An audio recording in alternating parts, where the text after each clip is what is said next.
만남의 기간 동안 상대방이 우리에게 이런 모습을 보였다면 재회 가능성도 높다라고 말씀을 드릴 수가 있습니다. 절대 헤어진 지금의 상황만 놓고 봐서는 객관적인 분석과 판단을 하기가 어렵습니다. 우리가 해왔던 연애 기간 동안을 잘 돌이켜보고 또 어떤 부분들이 문제가 되었는지를 천천히 확인해보는 게 중요합니다.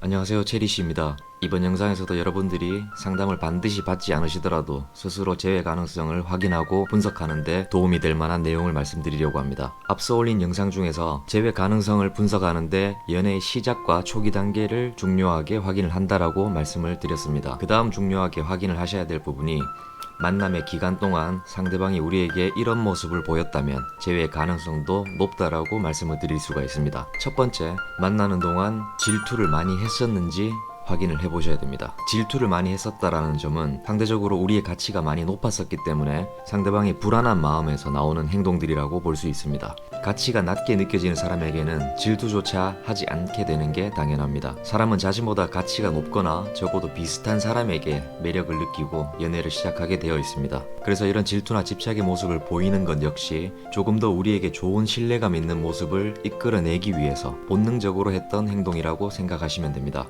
관계가 틀어지고 이별을 생각하는 단계에서는 이런 모습들도 줄어드는 것이 바로 그런 영향이라고 볼 수 있습니다. 하지만 가치가 그만큼 높았던 사람이었기 때문에 우리가 이별 후에 잘 대처했을 경우에는 감정이 회복되고 되살아날 가능성이 그만큼 높다라는 증거가 됩니다. 두 번째, 애정 표현의 정도를 확인해 보셔야 됩니다. 만났던 기간 동안 분명히 어느 한쪽이 조금은 더 연락을 많이 하거나 애정 표현을 많이 했을 가능성이 높습니다. 사람은 좋아하는 이성의 애정과 관심을 얻기 위해서 연락도 자주 하게 되고 애정 표현을 많이 하면서 좋은 신뢰감을 주려고 노력합니다. 좋은 신뢰감을 주는 것이 상대방에게 더 큰 관심과 애정을 얻을 수 있는 방법이라고 생각하기 때문이죠. 물론 관계가 좋았을 때는 이런 애정 표현들이 좋은 신뢰감을 주는 방법임에는 틀림없습니다. 신뢰감 역시 행복한 연애를 하는데 중요한 작용을 하기 때문이죠. 그래서 상대방이 이런 애정 표현을 많이 했던 케이스라면 후폭풍이 올 가능성도 더 높다고 볼 수 있습니다.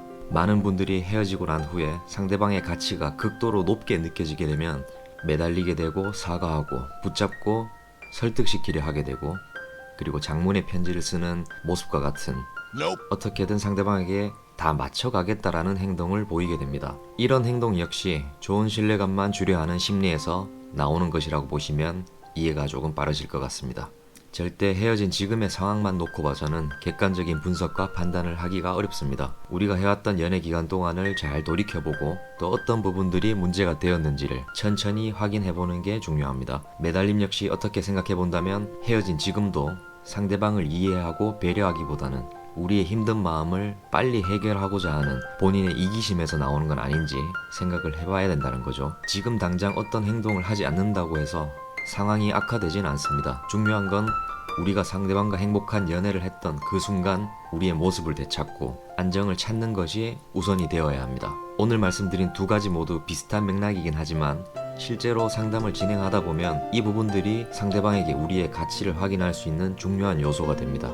앞으로도 여러분들이 꼭 상담을 받지 않으시더라도 도움이 될 수 있는 그런 영상들을 많이 업로드 하도록 하겠습니다. 오늘 하루도 잘 이겨내주신 여러분들을 응원하겠습니다. 체리씨였습니다.